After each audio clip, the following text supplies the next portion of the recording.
मेरे नज़रों के सब सामने हुआ था। मेरे खुद को भी बिलीव नहीं होता कि मैं कैसे उसमें से ज़िंदा बाहर निकला, क्योंकि थोड़ा टाइम लिए के तो मेरे को लगा था कि मैं भी मरने वाला हूँ, लेकिन जब मेरी आँख खुल के मैं देखा ना तो मुझे लगा मैं ज़िंदा हूँ। तो मैंने ट्राई किया, जब मेरी सीट थे वो मेरी बेल्ट निकाला, मैंने वो ट्राई किया जहाँ से निकल सकता वहाँ से। नमस्कार दोस्तों, ये उन 230 यात्रियों की लिस्ट है जो कल अहमदाबाद से लंदन जाने वाले एयर इंडिया के विमान में सवार हुए थे। हालांकि इस लिस्ट में उन 2 पायलट्स का नाम नहीं है, उन 10 क्रू मेंबर्स का नाम नहीं है जो विमान हादसे के शिकार हुए, लेकिन कुल 242 लोग उस विमान में थे। 230 ये यात्री, 241 लोग काल के गाल में समा गए। इतना भयानक विमान हादसा हुआ। और जब विमान हादसा हुआ, प्लेन क्रैश हुआ, एक बिल्डिंग पर, जिस बिल्डिंग पर प्लेन गिरा और इतना भयानक विस्फोट हुआ कि उस बिल्डिंग में उस वक्त लंच के लिए मौजूद डॉक्टर्स, चूंकि वो मेडिकल कॉलेज हॉस्टल की बिल्डिंग थी, वहां जो डॉक्टर्स या रेजिडेंट डॉक्टर्स या कुछ स्टाफ जो लंच कर रहे थे, उनमें से भी 56 लोगों की मौत हुई। इतना भयानक विमान हादसा हुआ। लेकिन इस हादसे से एक शख्स जिंदा बचा, और जब वो बचा, जब मलबे में उसने खुद को पाया, जब उसे होश आया, तो तेजी से बाहर की तरफ भागा, क्योंकि वहां आसपास उसे दिख रहा था विमान का मलबा, डेड बॉडीज, धुआं, जलते हुए लोग और चारों तरफ तबाही का मंजर। वो शख्स अहमदाबाद के हॉस्पिटल में है और आज भी खुद से पूछ रहा है कि आखिर मैं जिंदा कैसे बच गया। उस शख्स का नाम है विश्वास कुमार रमेश। आज प्रधानमंत्री मोदी अहमदाबाद गए। जो लोग वहां विमान हादसे के दौरान उस बिल्डिंग में थे, जो घायल हुए, कहा जा रहा है 40-50 ऐसे लोग हैं जो हॉस्पिटल में भर्ती हैं, उन सब से मिले। लेकिन खास बात यह भी कि प्रधानमंत्री उस इकलौते सर्वाइवर से भी मिले। इकलौता शख्स, ऐसे भयानक विमान हादसे से बचने वाला इकलौता शख्स। वो कहते हैं ना कि जाको राखे साइयां मार सके ना कोई। चमत्कार के सिवा या कुछ नहीं कि उस विमान हादसे में वो शख्स बचा जो विमान इस तरह से गिरा एक बिल्डिंग के ऊपर, और जिस विमान में उस वक्त करीब 1.25 लाख लीटर ईंधन था। इतना भयानक विस्फोट कि कई किलोमीटर दूर तक उस धमाके की आवाज सुनाई देने दी थी। और उसके अलावा विमान के बिल्डिंग पर गिरने के बाद विमान के कई टुकड़े हुए और इतनी भयानक आग लगी कि धुआं 2, 4, 5 किलोमीटर दूर तक धुएं का गुब्बार दिख रहा था। लेकिन उस धुएं के गुब्बार के बीच वो शख्स नीचे सीट समेत गिरा था और उसके बाद वो जिंदा बच गया। प्रधानमंत्री मोदी जब मिलने गए उस शख्स से, विश्वास कुमार रमेश से, मीडिया रिपोर्ट्स के मुताबिक करीब करीब 10 मिनट तक प्रधानमंत्री मोदी ने विश्वास कुमार रमेश से, उस इकलौते सर्वाइवर से बात की। हालांकि उन्होंने बहुत सारे लोगों से मुलाकात की, हॉस्पिटल में लगभग 20 मिनट तक रहे। क्या कहा विश्वास ने प्रधानमंत्री मोदी से, इसके बारे में पुख्ता जानकारी नहीं है। लेकिन विश्वास कुमार रमेश ने डीडी न्यूज़ से भी बात की, दूरदर्शन से। मैं चाहता हूं वो हिस्से भी आपको दिखाऊंगा। लेकिन इस चमत्कार को नमस्कार भी है और बदनसीबी उन यात्रियों की, उन पायलट्स की, उन क्रू मेंबर्स की जो इस विमान हादसे में नहीं बच सके। कल देर शाम करीब 7:30 बजे के आसपास सोशल मीडिया पर जब पहली बार विश्वास कुमार रमेश की तस्वीर आई, कुछ सेकंड का वीडियो, लगभग 24 सेकंड का यह वीडियो है जो स्क्रीन पर मैं आपको दिखा रहा हूं। उस विमान के मलबे से निकलकर वो बाहर की तरफ जा रहे हैं। कुछ लोग उनसे पूछ भी रहे हैं कि आप उस विमान में थे क्या, विमान में थे क्या, और वो कह रहे हैं कि हाँ मैं उस विमान में था। गुजराती में शायद संवाद हो रहा है। और उसके बाद उन्हें 1-2 लोग हाथ लगाते हुए उन्हें एम्बुलेंस में बिठाते हैं और उसके बाद उन्हें अस्पताल पहुंचाया गया। उनके चेहरे पर जख्म के निशान हैं और उनकी टी शर्ट पर भी कुछ खून के निशान हैं। लेकिन जरा कल्पना कीजिए, मैं तो कल रात को जब ये तस्वीर मैंने देखी, ये वीडियो देखा, तभी से सोच रहा था वो आदमी जीवन भर उस हादसे को नहीं भूल पाएगा जिस हादसे में वो जिंदा बचा। हालांकि उनके एक भाई भी उनके साथ थे, बड़े भाई, जो उसी रो में दूसरी सीट पर बैठे थे, अजय कुमार रमेश, जो नहीं बच पाए। यही वो वीडियो है जो कल पहली बार देर शाम को वायरल हुआ था, जिसमें रमेश जाते हुए दिख रहे हैं एम्बुलेंस की तरफ। उनके हाथ में एक मोबाइल है, उनके साथ 4-5 लोग हैं, शोर है, आवाज़ें हैं, पीछे धुआं है, आप देख रहे हैं। और उसके बाद उनको एम्बुलेंस में ले जाकर अस्पताल में ले जाया गया। वहां जो लोग उस वक्त थे, किसी को यकीन नहीं हो रहा था कि यह शख्स उस विमान के मलबे से निकला है, और तो और खुद रमेश को यकीन नहीं हो रहा था, विश्वास कुमार रमेश को, कि जिंदा बच गए। ये सवाल उन्होंने स्काई न्यूज़ से के रिपोर्टर ने जब उनसे बात की तब भी शायद उन्होंने ऐसा कहा है। विमान की तस्वीर स्क्रीन पर मैं दिखा रहा हूँ, यही ड्रीम लाइनर विमान है। इसमें ऐसे ही सीटिंग अरेंजमेंट होता है। पहले 3 रो उसमें बिजनेस क्लास के हैं, और उसके बाद 11A है जिस पर ये बैठे थे। कुमार रमेश लंदन में रहते हैं, ब्रिटिश नागरिक हैं, लेकिन भारतीय मूल के हैं। दीव में उनका परिवार रहता है। कुछ दिन पहले अपने भाई के साथ दीव में अपने परिवार से मिलने आए थे, और कल वो वापस लौट रहे थे। जब आज उनके बारे में कल देर रात से लेकर आज सुबह खबरें आई, कुछ अखबारों में जो जानकारी मिली, जो अलग अलग लोगों से, जो रिपोर्टर से उन्होंने बात की, उसके मुताबिक टेक ऑफ से 30 सेकंड बाद एक जोरदार धमाका हुआ और प्लेन क्रैश कर गया। उसका भी वीडियो वायरल है, और इतनी जल्दी हुआ कि मैं कुछ समझ नहीं पाया। ये हिंदुस्तान टाइम्स से बात करते हुए विश्वास कुमार रमेश ने कहा, जब मुझे होश आया तो मेरे चारों तरफ बॉडीज बिखरी थी। मैं बहुत डर गया। मैं खड़ा हुआ और भागा। प्लेन के टुकड़े चारों तरफ बिखरे हुए थे। किसी ने मुझे पकड़ा, सहारा दिया और मुझे एम्बुलेंस में बिठाकर हॉस्पिटल ले आए। वही उसी समय का वीडियो है, हालांकि चलते हुए खुद जा रहे हैं। तो एक तरह से कहें तो इतने खुशकिस्मत थे कि इतने बड़े हादसे में, इतने बड़े धमाके के बाद, ऐसे क्रैश के बाद उन्हें कोई ऐसा जख्म नहीं हुआ। वो चल कर पहुंचे। और उसके बाद उन्होंने हिंदुस्तान टाइम्स को ये बताया। फिर उन्होंने बताया कि स्काई न्यूज़ के मुताबिक एक्सप्रेस में जो छपी है कि विश्वास रमेश ने अपने पिता को वीडियो कॉल किया और कहा, प्लेन क्रैश हो गया। मैं नहीं जानता मेरा भाई कहाँ है। मैं किसी और पैसेंजर को भी नहीं देख पा रहा हूँ। मैं नहीं जानता मैं कैसे ज़िंदा बच गया। मैं कैसे प्लेन से बाहर निकला। शुरुआती कल देर शाम खबर आई कि वो आदमी प्लेन से कूद गया। जब प्लेन गिरा, क्रैश हुआ, उसी वक्त वो खिड़की से कूदा। जबकि जो उसके बाद जो आज सुबह जो जानकारी आई उसके मुताबिक वो कूदे नहीं थे, सीट समेत बाहर आ गए। जब विमान के टुकड़े हो गए, जैसे विमान का एक हिस्सा उस हॉस्टल की छत पर गिरा, कुछ हिस्सा नीचे ग्राउंड फ्लोर पर गिरा। उन्होंने जो डीडी न्यूज़ से बातचीत में बताया, उन्होंने बताया कि मैं जहां गिरा वो ग्राउंड फ्लोर का नीचे का हिस्सा था, और सीट समेत बाहर आ गए। मतलब पूरी सीट ही उनकी बाहर आ गई, क्योंकि विमान कई टुकड़े हो गए। इतना जोरदार धमाका था जो लगातार आप चैनल्स पर देख रहे होंगे। और ये हॉस्टल के ग्राउंड फ्लोर पर गिरे, लेकिन बच गए। प्रधानमंत्री मोदी से आज उनकी मुलाकात हुई। बहुत सारे लोग उनके बारे में जानना चाहते हैं। तो जो जानकारी मिली कि वो पत्नी और बच्चे उनके पूरे परिवार के साथ लंदन में रहते हैं, और उनका एक भाई, जैसा कि मैंने बताया, अजय कुमार रमेश, जो 11वीं रो में दूसरी सीट पर थे, 11J पर। स्क्रीन पर अगर देखेंगे तो सीट अरेंजमेंट आपको पता चलेगा, वो इस दुनिया में नहीं है। जो अखबारों में और हर जगह जो सोशल मीडिया के ज़रिए बार बार 11A को लेकर बहुत कुछ लिखा और कहा जा रहा है। 11A जिस सीट पर बैठे थे, अब उस सीट को बताया जाता है थोड़ा अनकंफर्टेबल होता है। जो आप देख भी रहे हैं, बिजनेस क्लास के ठीक पीछे की सीट होती है। विंडो पास में नहीं होता, विंडो थोड़ा दूर होता है, जस्ट सीट के पास विंडो नहीं होती है। और जो विमान है उसका विंग्स जो है, वो सीट जो विंडो अगर है थोड़ा आगे तो वहीं पर विंग्स होता है, तो इसलिए आप बाहर देख नहीं सकते। आपके दृश्य या जो व्यू है वो विंग्स उसको बाधित करता है। इसलिए बहुत लोग 11A सीट लेना नहीं चाहते हैं। लेकिन ये 11A सीट पर थे, जो एक तरह से अनकंफर्टेबल, अनवांटेड सीट मानी जाती है। और उसी सीट पर बैठे हुए कुमार रमेश बच गए, और बाकी जितने भी यात्री थे वो इतने खुशनसीब नहीं थे। उन बदनसीब यात्रियों के लिस्ट में गुजरात के पूर्व मुख्यमंत्री विजय रूपानी भी थे, जो बिजनेस क्लास में थे। अपनी पत्नी से, बेटी से मिलने, उनकी पत्नी कुछ दिन पहले लंदन गई थी शायद, या अपनी बेटी से मिलने लंदन जा रहे थे। वो इस दुनिया में नहीं है। कुछ और लोग, लंबी लिस्ट है जो अलग अलग जगह छपी है। उस पर बात करने से पहले मैं चाहता हूँ दूरदर्शन से बातचीत में कुछ देर पहले, चूँकि सबकी एक दिलचस्पी है कि रमेश क्या बता रहे हैं उस हादसे के बाद, और जब वो थोड़े बेहतर होंगे तो बहुत सारे लोग, बहुत सारे मीडिया के लोग उनसे बात भी करेंगे। क्योंकि हालांकि जो मैं देख रहा हूँ स्काई न्यूज़ के हवाले से या HT के हवाले से, कि उन्हें जब होश आया तब लगा कि वो मलबे के बीच है।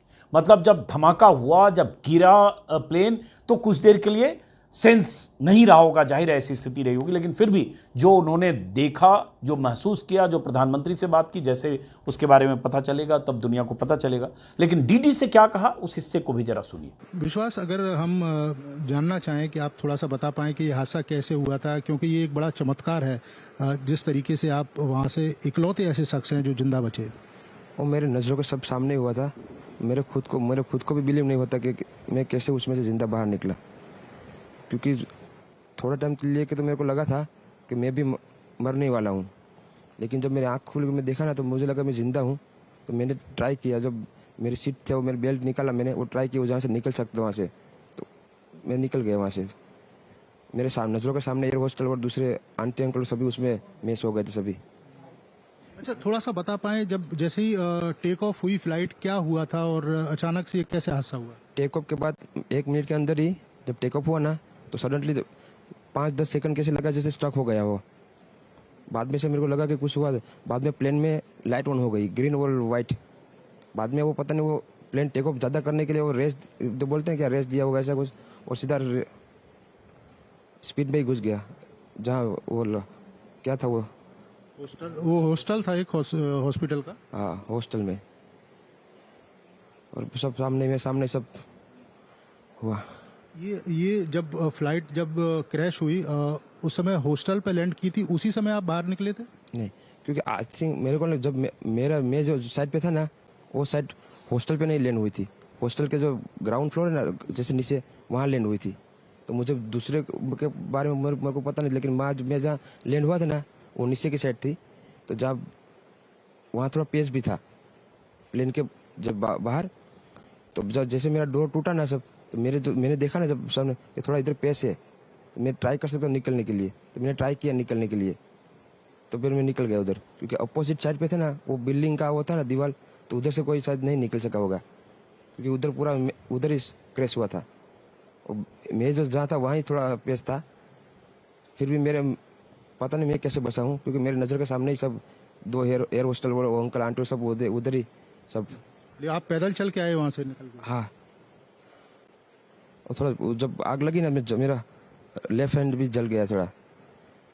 फिर एम्बुलेंस मेरे को उठा लेके इधर आया हॉस्पिटल में। जाहिर है, अगर एक विमान दुर्घटनाग्रस्त हुआ, क्रैश हुआ, और विमान एक बिल्डिंग पर गिरा, जिस बिल्डिंग में उस वक्त मौजूद doctors, resident doctors, medical college के उस हॉस्टल में खाना खा रहे लोग उस विमान हादसे के शिकार हुए, या उस जलते विमान के टुकड़े उनके बिल्डिंग पर गिरे, उसकी जद में वो लोग आए जिनमें से 56 लोगों की मौत की खबर है। बहुत सारे लोग हॉस्पिटल में एडमिट हैं। तो कुल जमा लगभग 300 मौतें हो चुकी है यात्रियों के साथ। तो जिनकी मौतें हुई उनके बारे में सबकी अपनी अपनी कहानियां हैं, सबकी तकलीफ है, परिवार में मातम है, रोते बिलखते परिजन अस्पताल के बाहर हैं। उन यात्रियों के बारे में तरह तरह की कहानियां आज के अखबारों में छपी है कि कोई अपने परिवार के साथ घूमने जा रहा था, कोई अपने परिवार से मिलने जा रहा था। खुशबू, एक लड़की राजस्थान की, उसके बारे में आज छपा है कि 21 साल की नई नवेली दुल्हन खुशबू, उसका पासपोर्ट कुछ दिन पहले ही बना था और उसके पति लंदन में डॉक्टर थे।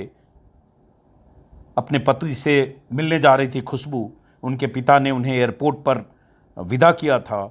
आशीर्वाद खुशबू बेटा गोइंग टू लंदन लिखकर उन्होंने अपना व्हाट्सएप स्टेटस बनाया, और टेक ऑफ के कुछ देर बाद ही उनकी बेटी इस दुनिया में नहीं रही।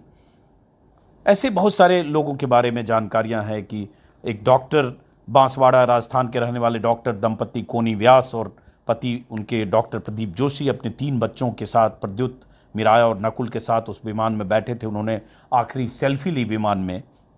डॉक्टर कोनी 1 महीना पहले उदयपुर के एक हॉस्पिटल की उन्होंने जॉब छोड़ी थी और पति के साथ रहने के लिए लंदन जा रही थी। और उनके पति जो डॉक्टर प्रदीप लंदन में नौकरी करते थे, किसी अस्पताल में या लंदन के किसी हॉस्पिटल में प्रैक्टिस करने की तैयारी कर रहे थे, वहीं उनकी पत्नी को भी ज्वाइन करना था और इसलिए उन्होंने लंदन शिफ्ट होने की प्लानिंग की थी और उसी प्लानिंग के तहत इस विमान से जा रहे थे। लेकिन ऊपर वाले को कुछ और ही मंजूर था और वो इतने खुशनसीब नहीं रहे कि वो रमेश की तरह जिंदा बच पाते। लेकिन वो तस्वीर बहुत दर्दनाक है। आप जितनी बार भी देखेंगे कि एक बेहद खुश एक दंपति, माता पिता और उनके नेपथ्य में पीछे बैकड्रॉप में 3 बच्चे दूसरी सीट पर बैठे हुए वो दिख रहे हैं। उन्हें क्या पता कि ये उनकी आखिरी यात्रा होगी। विजय रूपानी का जिक्र तो किया ही, आज जैसे अखबारों में खबर छपी है कि रूपानी ने 2 बार टिकट कैंसिल कराया था। लकी नंबर उनका 1206 था और उन्होंने पहले विजय रूपानी उनकी पत्नी अंजलि बेन 19 मई को लंदन गई थी और उसके बाद इन्होंने 10 जून का पहले टिकट करवाया था, फिर उसके बाद कैंसिल करवाया था और उसके बाद परिवार के करीबियों ने बताया कि 12/6 उनका लकी नंबर था और उनकी गाड़ी का, कार का, स्कूटर का नंबर भी यही था, लेकिन 12/6 को ही, मतलब छठा महीना और 12 तारीख को ही उनका निधन हुआ। ऐसे बहुत सारे परिवारों के बारे में कहानियाँ छपी अखबारों में। जैसे एक वीडियो देखा मैं वायरल हो रहा है, कोई ब्रिटिश नागरिक जेमी रे मिक थे जिनका वीडियो सोशल मीडिया पर वायरल हो रहा है, जिन्होंने अहमदाबाद एयरपोर्ट पर उड़ान भरने से पहले कुछ सेकंड पहले इंस्टाग्राम पर शेयर किया था, जिसमें उनका एक दोस्त भी था और उसके साथ वो गुड बाय इंडिया कह रहे हैं खुश होकर। और उसके बाद उस विमान हादसे के वो शिकार हुए। वैसे ही एक्टर मैसी के भाई जा रहे थे, वो उस विमान के हादसे के शिकार हुए। विमान में ठाणे के रहने वाले दीपक पाठक भी क्रू मेंबर के तौर पर मौजूद थे।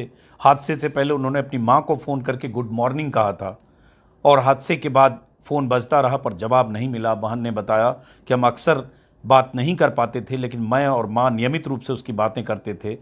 जैसे कि वो कहाँ है, लौट आया है, उसकी भी कोशिश रहती थी कि मां से 2 मिनट बात हो जाए। और उसके बाद आज इस दुनिया में नहीं रहा। 4 साल पहले ही शादी हुई थी। उसी तरह से बेटे से मिलने की ख्वाहिश के लिए दुनिया से चले गए बुजुर्ग दंपत्ति, महाराष्ट्र के सोलापुर निवासी बुजुर्ग दंपत्ति महादेव पवार और उनकी पत्नी बेटे से मिलने लंदन जा रहे थे पर हादसे के शिकार हो गए। उसी तरह से देवर की शादी कर 2.5 साल की बेटी के साथ ब्रिटेन लौट रही थी। बड़ोदरा की रहने वाली सेठावाला परिवार के 2 सदस्य हैं, जिसमें 26 साल की सादिका बेन मोहम्मद मियाँ सेठवाला और उनकी 2.5 साल की बेटी फातिमा बड़ोदरा आई थी देवर की शादी में हिस्सा लेने और उसके बाद वो फिर वापस लौट रही थी और अब इस दुनिया में नहीं है, इस हादसे के शिकार हो गई। वैसे ही अधूरी मुलाकात करके एक दैनिक भास्कर ने छापा है कि बेटी से मिलने जा रही थी माँ, 6 महीने तक साथ बिताने वाली थी अंजू शर्मा थी, बाबैन की अंजू शर्मा, जो 3 दशक से बड़ोदरा में रह रही थी और बड़ी बेटी निम्मी शर्मा से मिलने लंदन जा रही थी। 6 महीने वहाँ रहने वाली थी, लेकिन उससे पहले काल के गाल में समा गईं। तो ऐसी बहुत सारी कहानियाँ, दर्दनाक कहानियाँ, दुखद, शोक से भरी हुई कहानियाँ अखबारों में छपी है। एक अर्जुन भाई अपनी पत्नी की अस्थियां विसर्जित करने भारत आए थे। लौटते वक्त विमान हादसे में उनकी जान चली गई, पत्नी की मौत पहले हो गई थी। और ऐसी बहुत सारी कहानियाँ अलग अलग जगह। अर्जुन भाई की पत्नी का निधन 7 दिन पहले लंदन में हुआ था और उनकी इच्छा थी कि उनकी अस्थियां और फूलों का कलश उनके मायके गुजरात के अमरेली में गांव की नदी और तालाब में विसर्जित किया जाए और इसके लिए वो पत्नी की अंतिम इच्छा पूरी करने आए थे। और उसके बाद पत्नी की अस्थियां विसर्जित की और विमान से जब लौट रहे थे तो नियति को कुछ और ही मंजूर था और उसके बाद इस दुनिया में नहीं रहे। उनकी 2 बेटियां हैं, एक 8 साल की, एक 4 साल की, जो वहाँ लंदन में है। तो एक तो ये पहलू है। गुजरात की ही रहने वाली भूमि चौहान उसी फ्लाइट से लंदन जा रही थी, लेकिन अहमदाबाद पहुँचने के बाद गुजरात के भरूच की रहने वाली भूमि चौहान भी उसी फ्लाइट से लंदन जाने वाली थी, लेकिन अहमदाबाद पहुंचकर वो ट्रैफिक जाम में फंसी और 10 मिनट उन्हें एयरपोर्ट पहुंचने में 10 मिनट ज़्यादा देर लगी और तब तक एयर इंडिया के लोगों ने वो चेक इन काउंटर बंद कर दिया था।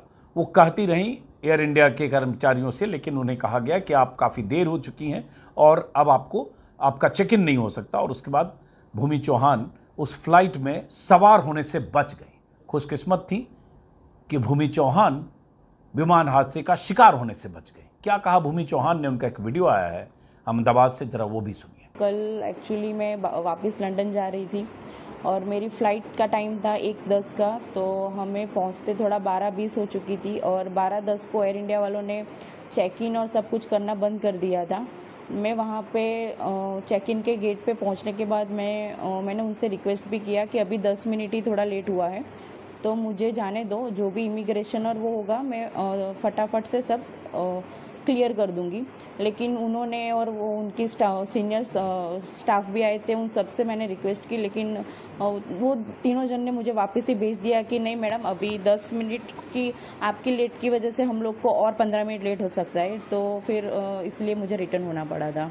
आपका लेट होने का कारण क्या था एयरपोर्ट पहुंचने में? लेट होने का रीज़न तो यही था कि अहमदाबाद का थोड़ा ट्रैफिक, हम लोग ये सिटी एरिया में थोड़ा एंटर हो चुके थे, तो उस वजह से थोड़ा हमको लेट हुआ था। जब आपको पता चला है कि ट्रेन क्रैश हुआ तब आप कहाँ पे थे और कैसे फील हुआ है? जब पता चला तब हम ऑलमोस्ट एयरपोर्ट से तो घर के लिए निकल चुके थे और हम लोग गाड़ी में ही थे, और तभी हमने न्यूज़ देखा कि ऐसा प्लेन क्रैश हुआ है। और at the time I was feeling totally num and एक तरह से अच्छा, मैं अपने भगवान का थोड़ा, माता जी का और सब शुक्रिया कर रही थी कि मैं बच गई। लेकिन दूसरी साइड ये भी था कि ये जो इंसिडेंट हुआ है वो बहुत ही थोड़ा टेरिफाइड है। पायलट सब्बरवाल के बारे में कहा जाता है कि वो विमान उड़ाने के एक्सपर्ट थे, चूँकि 8,200 घंटे के फ्लाइंग आवर्स का उनका अनुभव था। दूसरे जो को पायलट थे उन्हें भी लगभग 1100 घंटे विमान उड़ाने का उनका अनुभव था। इतने अनुभवी पायलट उस विमान को क्यों संभाल नहीं पाए? ऐसा क्या हुआ कि सिर्फ 28 से 30 सेकेंड में वो विमान क्रैश किया? एक वीडियो वायरल हो रहा है, कल देर रात से लेकर बल्कि सुबह तक ज़्यादा लोग उसको शेयर कर रहे हैं। 28 सेकेंड 30 सेकेंड के भीतर वो विमान, सीसीटीवी का फुटेज है कि टेक ऑफ करता है। टेक ऑफ करके वो 600-700 मीटर की फीट की एक्चुअली ऊंचाई हासिल करता है और उसके बाद विमान ज़मीन की तरफ गिरता है। गिरने से पहले जो विमान में पायलट थे सब्बरवाल, वो मे डे ये एक तरह से इमरजेंसी संदेश होता है एटीसी को, वो संदेश देते हैं, लेकिन न इतनी जल्दी रेस्पॉन्ड किया जा सकता है, न उसके लिए वक्त था, और विमान गिरा एक बिल्डिंग के ऊपर। और उसके बाद जो हुआ हम लोग लगातार जिक्र कर रहे हैं, वो वीडियो भी वायरल हो रहा है। अब मैं कोई एविएशन एक्सपर्ट नहीं हूँ और मैं बोइंग विमान के क्रैश करने या विमान में क्या तकनीकी खराबी हो सकती है इस पर कोई एक्सपर्ट की तरह राय देने का मेरा कोई अधिकार भी नहीं है। लेकिन अलग अलग जगह जो खबरें छप रही है, 12-15 अखबार देखे मैंने, कई वेबसाइट देखे, उसमें बहुत सारे लोग इस ड्रीम लाइनर विमान को लेकर, बोइंग के इस खास तौर से इस ड्रीम लाइनर को लेकर बहुत तरह के सवाल बीते कुछ सालों में उठे हैं। अमेरिका में अमेरिकन कंपनी है जो ये विमान बनाती है, हालांकि पहला हादसा इस ड्रीम लाइनर का है, लेकिन इस विमान को लेकर, विमान के सिक्योरिटी फीचर्स को लेकर, सिक्योरिटी अरेंजमेंट्स को लेकर कई बार सवाल उठे हैं। वो मैं अलग अलग अखबारों में देख रहा हूँ, कुछ एक्सपर्ट के हवाले से भी ये सवाल उठाए जा रहे हैं। ये भी हुआ था कि बोइंग जिस तरह से विमान बनाती है, बोइंग कंपनी, उसमें एक बार पहले बोइंग के सीईओ को इस्तीफ़ा देना पड़ा था जब अलास्का एयरलाइंस की एक फ़्लाइट बोइंग 737 मैक्स का डोर प्लग 16,000 फीट की ऊंचाई पर खुल गया था और उस पर काफ़ी बवाल हुआ था। यूएस सीनेट ने सुनवाई की थी और बहुत सख्ती से जो बोइंग के सीईओ थे उनसे पूछताछ की थी, एक तरह से उन्हें ह्यूमिलिएट किया था। वो वीडियो वायरल हो रहा है और उसके बाद उन्हें इस्तीफ़ा देना पड़ा था। बोइंग की साख और विमान की तकनीकी पर सवाल उठ रहे हैं। कहा जा रहा है विसिल ब्लोअर इंजीनियर ने विमान की सुरक्षा में कॉम्प्रोमाइज़ करने को लेकर कुछ सवाल उठाए थे। बोइंग 7878 ड्रीम लाइनर को लेकर पहले विवाद उठे। ये सारी चीज़ें अखबारों में छप रही हैं बहुत सारे एक्सपर्ट के हवाले से। मैंने जैसा कि कहा, मैं कोई एक्सपर्ट नहीं हूँ, लेकिन जैसे अलग अलग मीडिया रिपोर्ट्स के मुताबिक ये विमान लगातार तकनीकी खामियों, सॉफ्टवेयर बग्स और बैटरी फेल जैसी गंभीर समस्याओं का शिकार बना है। ये ड्रीम लाइनर पहले भी कई बार तकनीकी गड़बड़ियों के चलते खबरों में रहा है। ईटी की रिपोर्ट के मुताबिक इस मॉडल के एक विमान को 25 दिनों के भीतर हाइड्रोलिक लीक और फ्लैप खराबी के चलते कई बार उड़ान से हटाना पड़ा। इतना नहीं, बोइंग इंजीनियर और विसिल ब्लोअर ने CNN और न्यूयॉर्क टाइम्स को दिए इंटरव्यू में चेताया था कि 787 और 777 ड्रीम लाइनर मॉडल के निर्माण के दौरान सुरक्षा मानकों से समझौता किया गया है और ये पूरी तरह से सुरक्षित नहीं है और हादसे को जन्म दे सकता है। ऐसी बातें इस विमान को लेकर बोली गई, लेकिन फिर भी ये पहली बार ये विमान क्रैश हुआ और भारतीय एयर इंडिया के विमान बेड़े में 30 मेरे ख्याल से ड्रीम लाइनर हैं शायद, और ये 11-12 साल पहले इस विमान को शामिल किया गया था। तो एक तरह से ये थ्योरी, कंस्पिरेसी थ्योरी, विमान की खामी को लेकर तमाम तरह की बातें कही जा रही है, लेकिन मैं इंतज़ार करूंगा कि DGCA की तरफ से या बोइंग की तरफ से या सिविल एविएशन की तरफ से जांच के बाद या मुकम्मल उनकी तरफ से क्या बयान दिया जाता है वो बहुत मायने रखता है कि आखिर हुआ क्या। लेकिन विमान जिस तरह से अचानक क्रैश हुआ कि आउट ऑफ कंट्रोल हो गया उड़ते ही टेक ऑफ के 22, 25, 30 सेकेंड के भीतर, उसको लेकर भी बहुत सारे एक्सपर्ट मीडिया के हवाले से जो मैं देख रहा हूँ विमान क्रैश क्यों हुआ, एक्सपर्ट ने कई बातें बताई है। जैसे मैं देख रहा हूँ जेफरी थॉमस एविएशन एक्सपर्ट हैं, फाउंडर एयरलाइन न्यूज़ ऑस्ट्रेलिया के, उन्होंने कहा है कि टेक ऑफ में फ्लैप्स का 10-20 डिग्री पर होना ज़रूरी है, इतना नहीं तो क्रैश मुमकिन है।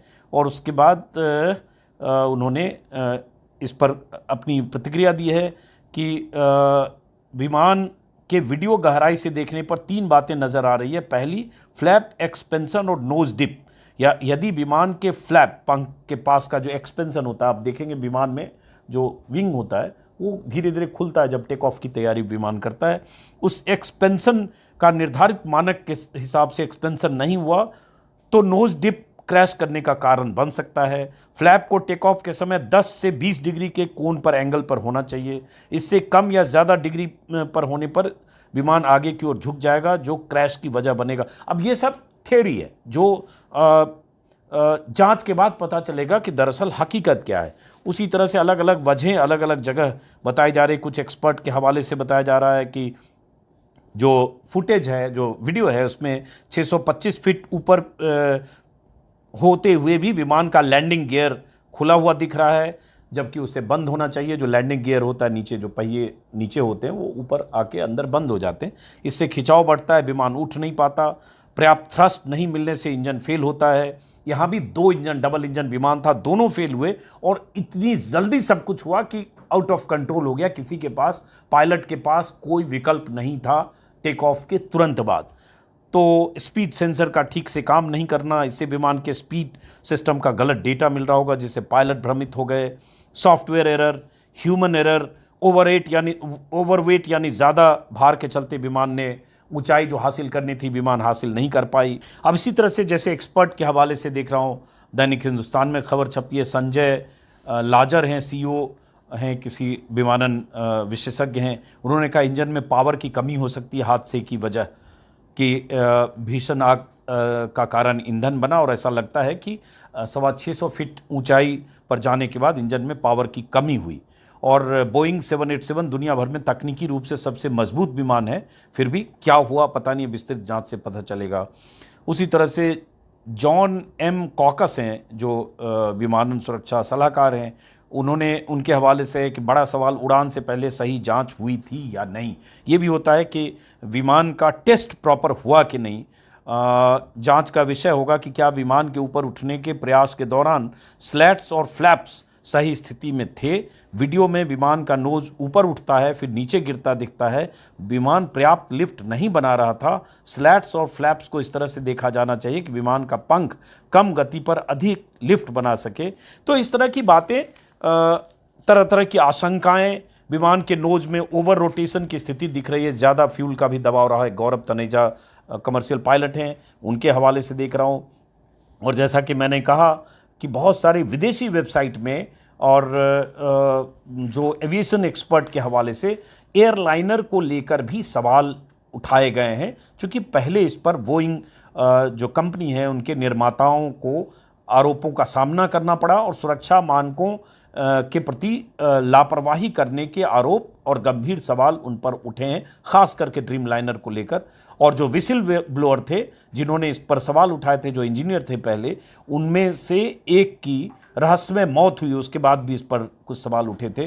तो खैर, और जैसा कि मैंने कहा कि बोइंग के CEO को इस्तीफा देना पड़ा था, वो वीडियो वायरल हो रहा है। अब पूरी बात मैं फिर से कहूँगा कि मैं एक्सपर्ट नहीं हूँ, इसलिए हमें इंतज़ार करना पड़ेगा कि सरकार की तरफ से, एजेंसियों की तरफ से, सरकारी एजेंसियों की तरफ से, जांच एजेंसियों की तरफ से पूरे मामले में क्या कहा जाता है। लेकिन फ़िलहाल जो इस विमान हादसे के शिकार हुए उन सब के प्रति शोक संवेदनाएं हैं, उन परिवारों के दुख दर्द और मातम को हम समझ सकते हैं। और जो बच गए, विश्वास कुमार रमेश, वो बहुत खुशनसीब थे, सबकी निगाह उन पर है और वो जब स्वस्थ होकर हॉस्पिटल से बाहर निकलेंगे क्योंकि बहुत माइनर इंजरी है, 1-2 दिन में उन्हें हॉस्पिटल से डिस्चार्ज किया जा सकता है। तब विस्तार से जब कुछ बात बताएंगे तो पता चलेगा कि दरअसल उन्होंने, हालांकि इतना कम वक्त था कि बहुत कुछ उनके पास सोचने समझने का रहा नहीं होगा, लेकिन फिर भी जो उन्होंने महसूस किया वो विस्तार से शायद बताएंगे। तो फिलहाल इस वीडियो को हम यहीं ख़त्म करते हैं। शोक और संवेदना के साथ वो लोग जो उस हॉस्टल में, मेडिकल कॉलेज के हॉस्टल में लंच के वक्त लंच कर रहे थे, जिनकी तस्वीर कल भी मैंने दिखाई थी, लंच टेबल पर उस डाइनिंग हॉल में खाने के टेबल पर जो बैठे थे, अचानक धप से जब जलता हुआ विमान विस्फोट के बाद गिरा और उसकी जद में वो आए जिसमें 56 लोग मर गए। हो सकता है मौतों का ये आंकड़ा कुछ बढ़े भी। तो फिलहाल नमस्कार।